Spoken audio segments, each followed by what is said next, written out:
Welcome to Raghavendra YouTube channel. So ఇంతకుముందు మనం chemistry టాపిక్లో కెమికల్ అండ్ ఈక్వేషన్స్ డిస్కస్ చేసాం కదా, ఆ పార్ట్ కంటిన్యూషన్ చూడండి ఒకసారి. సో ఫైనల్గా మనం డిస్కస్ చేసింది 3Fe + 4H2O Fe3O4 + 4H2 ఈ ఈక్వేషనే కదా మనం డిస్కస్ చేసింది. సో ఈ బ్యాలెన్స్ ఈక్వేషన్ చూడండి ఒకసారి. So 3Fe 4H2O Fe3O4 + 4H2 అంటే 3 ఐరన్ నెక్స్ట్ వాటర్తో చర్య జరిపినప్పుడు ఫెర్రస్ ఆక్సైడ్ అనేది ఫామ్ అవుతుంది. ఇక్కడ మనకి 4 హైడ్రోజన్స్ అనేవి బయటకు వచ్చేస్తాయి ఇక్కడ. ఓకే, నెక్స్ట్ చూడండి. Next carbon oxide plus hydrogen reaction జరిపినప్పుడు 340 ఆటమ్స్ దగ్గర సో CH3OHగా ఫామ్ అవుతుంది.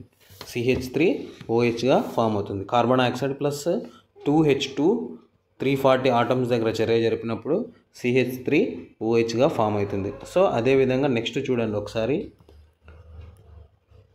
సో 6CO2 + 12H2O సన్లైట్ ద్వారా క్లోరోఫిల్ అంటే ఇది ఏమంటే కిరణజన్య సంయోగ క్రియ అని చెప్తాం మనం, లోయర్ క్లాసెస్లో చదివింటాం. ఇది సన్లైట్ అంటే మన సూర్యుని నుంచి వచ్చే కిరణాల ద్వారా మన ఆకులో అంటే చెట్లలో ప్లానెట్స్లో ఏం జరుగుతుందంటే కిరణజన్య సంయోగ క్రియ జరుగుతుంది. అప్పుడు ఏమేమంటే 6CO2 + 12H2O అంటే 12 వాటర్ మాలిక్యూల్స్ చర్య జరిపినప్పుడు అప్పుడు ఏమవుతుందంటే సన్లైట్ అంటే సన్లైట్ ద్వారా క్లోరోఫిల్ ఫామ్ అవుతుంది. అదేవిధంగా వాటికి ఆహారం అవంతకడివే సేకరించుకుంటాయి అన్నమాట. అప్పుడు గ్లూకోజ్ రూపంలో C6H12O6గా చేంజ్ అవుతుంది. C6H12O6గా చేంజ్ అవుతుంది గ్లూకోజ్ ఫార్మేషన్లో. అదేవిధంగా 6O2 6 oxygens plus 6 water molecules బయటకు వచ్చేస్తాయి అన్నమాట. ఓకే, ఇంకొకసారి చెప్తాను చూడండి ఈ పాయింట్.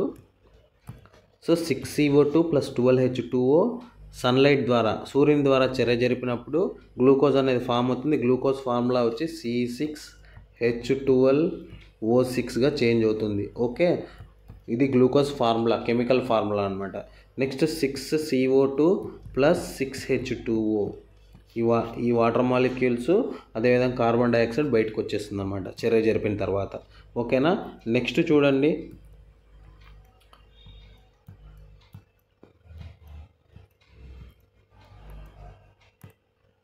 సో ఇప్పుడు కొన్ని ఈక్వేషన్స్ చెప్తాను. Why should a magnesium ribbon be cleaned before burning air. Why should a magnesium ribbon be cleaned before burning in air. ఎందుకోసము ఈ పాయింట్ చాలా ఇంపార్టెంట్. ఒకసారి కామెంట్ రూపంలో మీరు కామెంట్ చేయండి. Write a balanced equation following chemical reactions. So hydrogen plus chlorine reaction జరిపినప్పుడు 2HCl హైడ్రోక్లోరిన్గా form అవుతుంది. 2 హైడ్రోజన్ క్లోరైడ్గా ఫామ్ అవుతుంది. Okay, next barium chloride plus aluminium sulphate plus aluminium క్లోరైడ్గా ఫామ్ అవుతుంది. నెక్స్ట్ చూడండి, sodium plus water sodium hydroxide sodium plus water sodium Na plus water H2O sodium hydroxide NaOHగా form అయ్యి plus hydrogen form అవుతుంది. Okay, hydrogen form అవుతుంది, H2గా change అవుతుంది ఇక్కడ. సో H అనేది H2గా చేంజ్ అవుతుంది. ఇక్కడ చూసే H2 ఉంది, ఇక్కడ చూసే H ఉంది ఇక్కడ. సో ఇక్కడ 1H ఉంది, ఇక్కడ 2 ఉంది. అప్పుడు ఏం చేయాలా మనము, ఏం చేద్దాం చెప్పండి. H2 3 అయిపోయినాయి. ఇక్కడ NaOH సోడియం హైడ్రాక్సైడ్ NaOH కదా. సో హైడ్రోజన్ అనేది ఇక్కడ ఫామ్ అవుతుంది. ఏమవుతుంది Na + H2O NaOHగా చేంజ్ అవుతుంది. హైడ్రోజన్ అనేది ఫామ్ అవుతుంది. ఓకే, అంటే ఇక్కడ మనం ఒకటి అబ్జర్వ్ చేయాల్సింది 2Na 2H2O అంటే 4 హైడ్రోజన్స్ వస్తాయి. 2NaOH + H2 2NaOH + H2O వచ్చేసింది కదా, బ్యాలెన్స్ అయింది కదా ఈక్వేషన్ 2Na + 2H2O.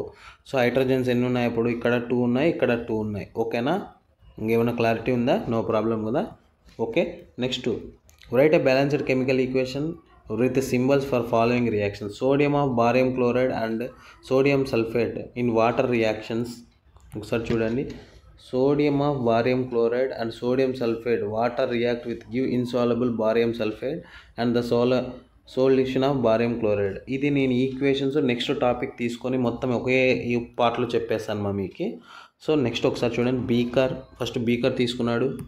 సో ఇప్పుడు యాక్టివిటీ 1.4 చూద్దాం. Combination reaction. Take a small amount of calcium oxide or quicklime in a beaker, slowly added water.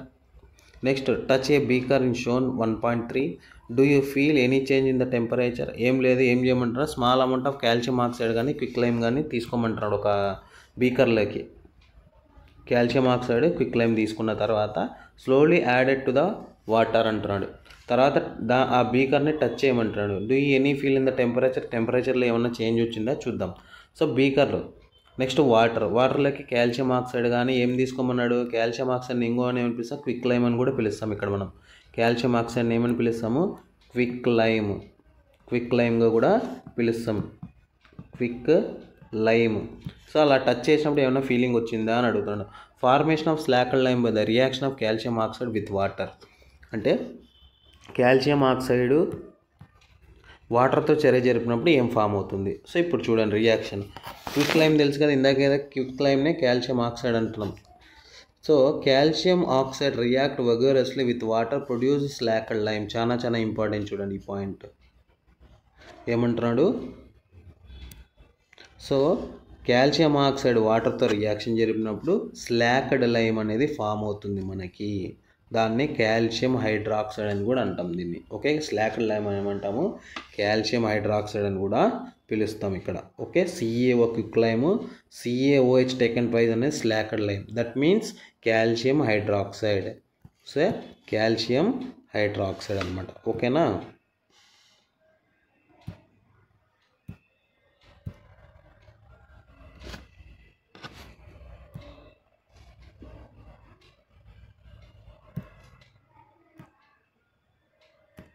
So చూడండి, calcium hydroxide అంటాం దీన్ని. Quick lime CaO plus వాటర్తో చర్య జరిపినప్పుడు CaOH టేకెన్ ట్వైస్గా ఫామ్ అవుతుంది. దీన్ని ఏమంటారంటే స్లాక్డ్ లైమ్ అంటాం. ఓకే, తర్వాత హీట్ అనేది ఫామ్ అవుతుంది. ఓకే, నెక్స్ట్ పాయింట్ చూడండి. In this reaction calcium oxide and water combine a single product. So ఇవి రెండు ఏమవుతుంటే ఒక సింగిల్ ప్రోడక్ట్గా చేంజ్ అవుతుంది. అంటే కాల్షియం ఆక్సైడ్ వాటర్ అనేది ఏమవుతుంది, సింగిల్గా ఫామ్ అయింది చూడండి.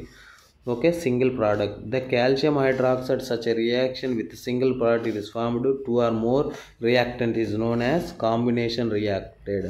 అంటే ఒక చిన్న ఎగ్జాంపుల్ చెప్తాను చూడండి. సో A+B = ఇదొక కాల్షియం ఆక్సైడ్, ఇదొక హైడ్రోజన్ చూడండి. ఫైనల్గా ఏమైంది, ABగా ఫామ్ అయింది. దాన్నే ఏమంటాడు, కాంబినేషన్ రియాక్షన్ అని చెప్తున్నాడు. ఓకేనా, చాలా ఇంపార్టెంట్ ఎగ్జామినేషన్కి ఒకసారి చూడండి. సో A+B 2 ఎలిమెంట్స్ అనేవి మనం తీసుకున్నప్పుడు అది ఒకే ఎలిమెంట్గా ఒకే ఫామ్గా ఫామ్ అయ్యి, అంటే 2 పదార్థాలు తీసుకున్నప్పుడు ఒకే పదార్థంగా చేంజ్ అయ్యడాన్ని ఏమంటున్నాడు, కాంబినేషన్ రియాక్షన్స్ అని చెప్తున్నాడు. చాలా ఇంపార్టెంట్ చూడండి మా ఎగ్జామినేషన్కి. ఓకే, నెక్స్ట్ వన్ చూడండి. ఇది తెలుగులో ఒకసారి చూద్దాం. మొత్తం ఇన్సేపు చెప్పిందంతా తెలుగులో ఒకసారి డిస్కషన్ చేస్తాను చూడండి. హైడ్రోజన్ ప్లస్ క్లోరిన్ ఏమవుతుంది, హైడ్రోజన్ క్లోరైడ్గా చేంజ్ అవుతుంది. Next barium chloride plus aluminium sulphate ఏమైతే బేరియం సల్ఫేట్ ప్లస్ అల్యూమినియం క్లోరైడ్గా చేంజ్ అవుతుంది. నెక్స్ట్ సోడియం ప్లస్ వాటర్ ఏమంటే సోడియం హైడ్రాక్సైడ్ ఫామ్ అవుతుంది, హైడ్రోజన్ సపరేట్గా వచ్చేస్తుంది. ఇంకోసారి చెప్తాను చూడండి దీని గురించి. హైడ్రోజన్ క్లోరిన్ జరిపినాడు హైడ్రోజన్ క్లోరైడ్గా చేంజ్ అవుతుంది. Barium chloride plus aluminium sulphate వీటి కెమికల్ రియాక్షన్స్ నేను ఒక పేజ్ తీసుకొని సపరేట్గా మీకు డిస్కస్ చేస్తాను మా. Next barium sulphate plus aluminium క్లోరైడ్గా చేంజ్ అవుతుంది రియాక్షన్ చెప్తే. సోడియం ప్లస్ వాటర్ అంటే నీరు ఇక్కడ. సో సోడియం హైడ్రాక్సైడ్ చేంజ్ అయ్యి హైడ్రోజన్ బయటకు వచ్చేస్తుంది అనమాట. ఓకేనా, నెక్స్ట్ చూడండి. సేమ్ కొద్ది మొత్తంలో కాల్షియం ఆక్సైడ్ లేదా పొడి సున్నము అంటున్నాం. పొడి సున్నాన్ని ఒక బీకర్లోకి తీసుకోండి. దీన్ని నీట్గా నిదానంగా కలపడాలంట. దానికి నెక్స్ట్ చూడండి, ఉష్ణోగ్రతకు మీకు ఏమైనా మార్పు అనిపించిందా, ఏమైనా కనిపించిందా అంటే అక్కడ హీట్ అవుతుంది అనమాట పట్టుకున్నప్పుడు. సో ఈ పార్ట్లో ఏమవుతుంది, ఈ పార్ట్ అంతా మనకి హీట్ అనేది తగులుతూ ఉందన్నమాట. కాల్షియం ఆక్సైడ్ అంటాం దీన్ని. ఓకే, కాల్షియం ఆక్సైడ్తో నీటితో చర్య జరిపి ఏర్పరచుట. కాల్షియం ఆక్సైడ్ నీటితో వేగంగా చర్య జరిపి తడి సున్నం కాల్షియం హైడ్రాక్సైడ్ ఏర్పరిచి పెద్ద మొత్తంలో ఉష్ణాన్ని విడుదల చేస్తుంది. సో CaOని ఏమంటాం, కాల్షియం ఆక్సైడ్ని పొడి సున్నం అంటున్నాం. చూడండి చాలా ఇంపార్టెంట్, తెలుగులో చెప్తున్నాను చూడండి ఇదే పాయింట్ని. కాల్షియం ఆక్సైడ్ని ఏమంటున్నాము, పొడి సున్నం అంటున్నాం. నెక్స్ట్ కాల్షియం హైడ్రాక్సైడ్ని ఏమంటున్నామంటే, కాల్షియం హైడ్రాక్సైడ్ని ఏమంటున్నాము, తడి సున్నం అంటున్నాం. కాల్షియం ఆక్సైడ్ని పొడి సున్నము, కాల్షియం హైడ్రాక్సైడ్ని తడి సున్నం అంటున్నాం. ఓకే, నెక్స్ట్ చూడండి, ఈ చర్యలో కాల్షియం ఆక్సైడ్ నీరు కలిపి హైడ్రాక్సైడ్ ఒకే పదార్థాన్ని ఏర్పరిచి 2 లేక అంతకంటే ఎక్కువ క్రియాజనకాలు కలిపి ఒకే క్రియాజన్యాన్ని ఏర్పరిచి ఇటువంటి చర్యను సంయోగ చర్య అంటారు. చూడండి దీన్ని ఏమంటున్నాడు, సంయోగ చర్య అంటున్నాడు. ఒకసారి చూడండి, ఏ అనే ఒక పదార్థము బి అనే పదార్థం రియాక్షన్తో చర్య జరిపినప్పుడు ఏమో ఏబి అనేది ఒక పదార్థంగా చేంజ్ అవుతుంది. దీన్ని ఏమంటున్నాడు, సంయోగ చర్య అంటాం. అక్కడ దాన్ని ఇంగ్లీష్లో ఏమంటాం అంటే కాంబినేషన్ రియాక్షన్స్ అని చెప్తున్నాం. ఓకేనా, నెక్స్ట్ పాయింట్ చూడండి. నెక్స్ట్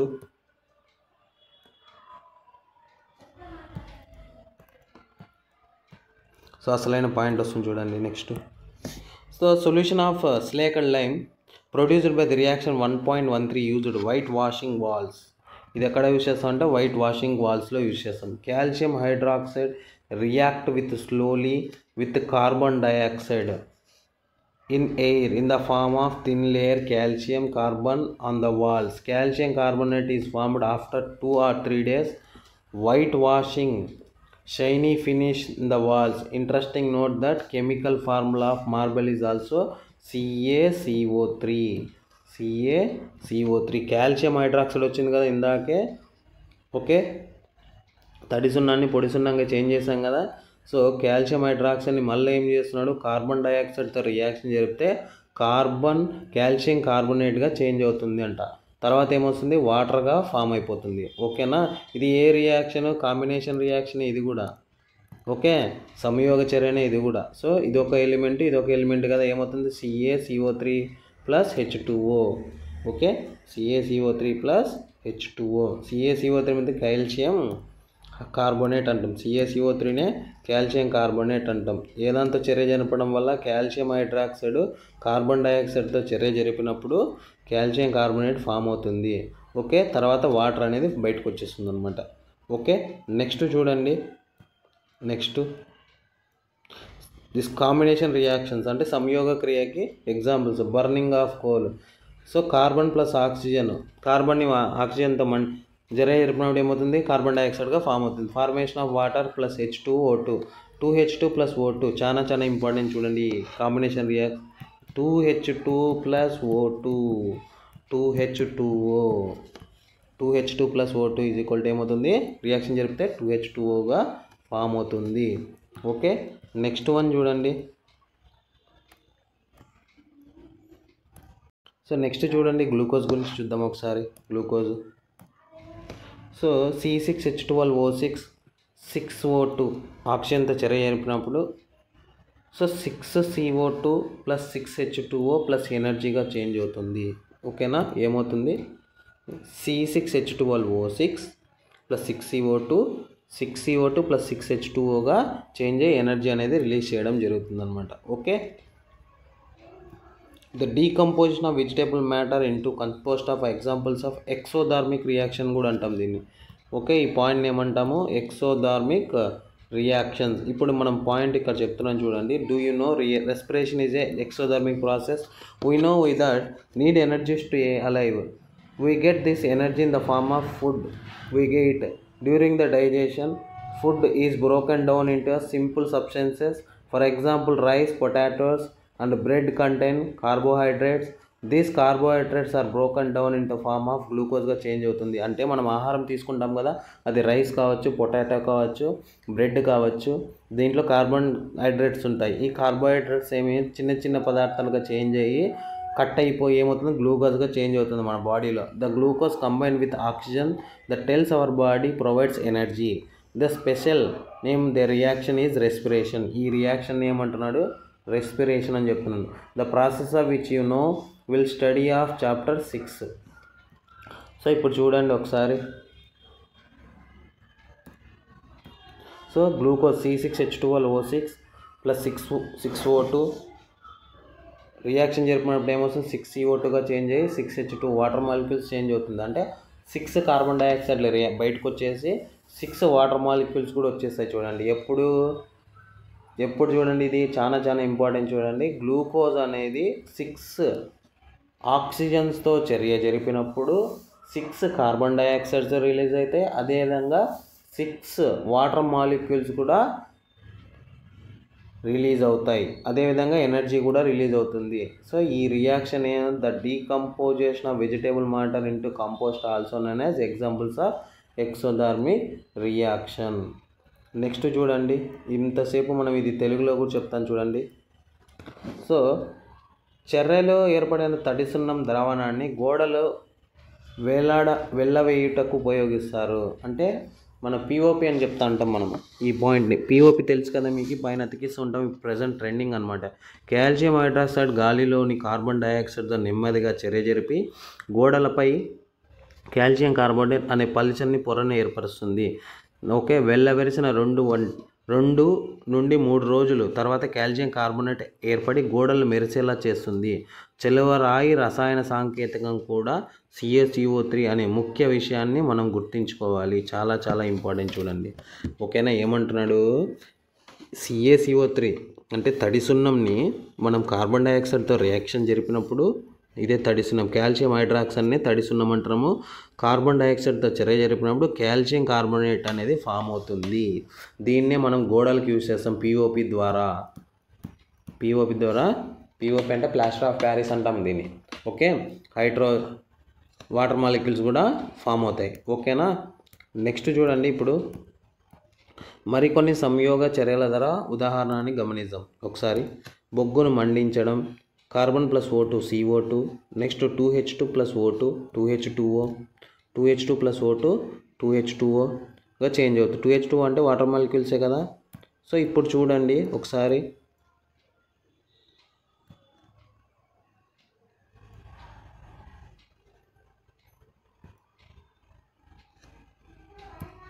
సో ఇప్పుడు మనం ఉష్ణ మోచక చర్యలు ఇతర ఉదాహరణలు చూద్దాం. సహజ వాయువును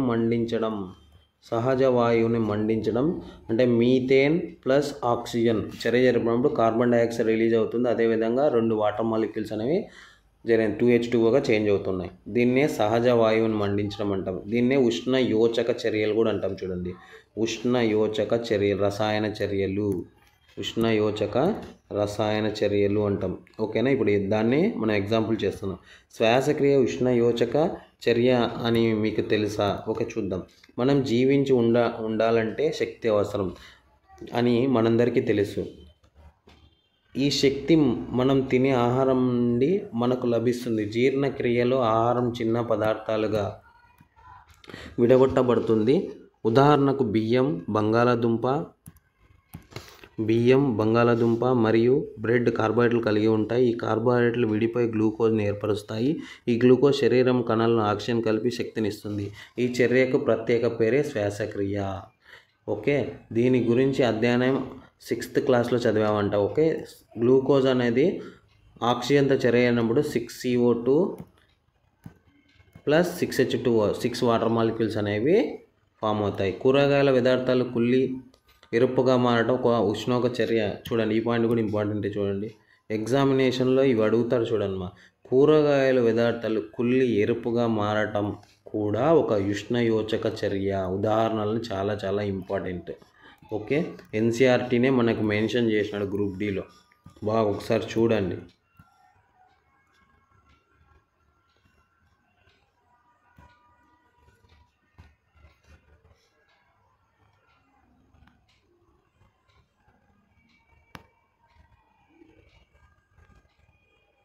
సో నెక్స్ట్ పాయింట్స్ నెక్స్ట్ క్లాస్లో చూద్దామా ఇవి.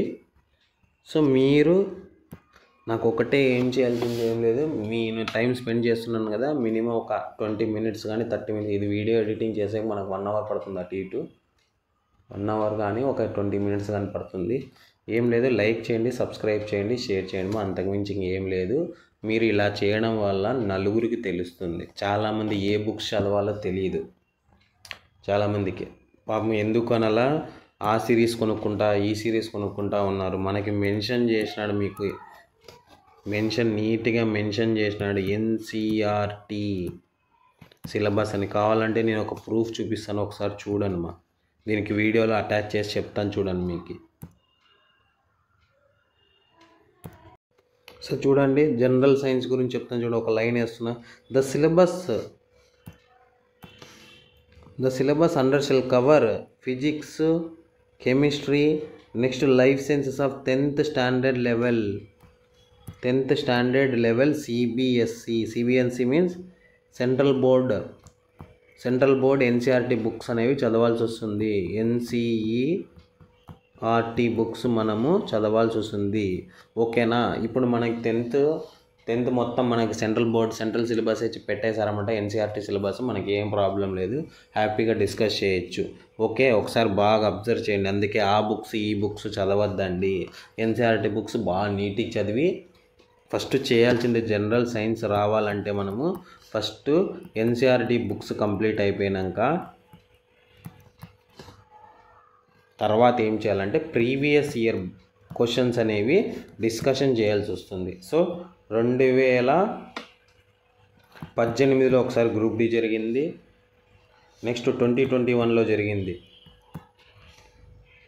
కరోనా అయిపోయిన తర్వాత 2021లో జరిగింది మనకి యాక్చువల్గా. ఓకే, ఈ ప్రీవియస్ ఇయర్స్ క్వశ్చన్స్ అనేవి మనం డిస్కస్ చేద్దాము. అదే పని నేను తీసుకొని వచ్చి చెప్తాను. ఫస్ట్ మనము సిలబస్ కంప్లీట్ అయినాక ప్రీవియస్ ఇయర్ బిట్స్లోకి వెళ్ళాలమ్మా. ఊరికి మనం పోయి సిలబస్ కంప్లీట్ చేయకోకుండా ఊరికే ప్రీవియస్ ఇయర్ బిట్స్లోకి వెళ్ళామనుకోండి ఏమీ అర్థం కాదు మీకు. చాలామంది చూశానన్నమాట నేను ఇది. Okay, thank you.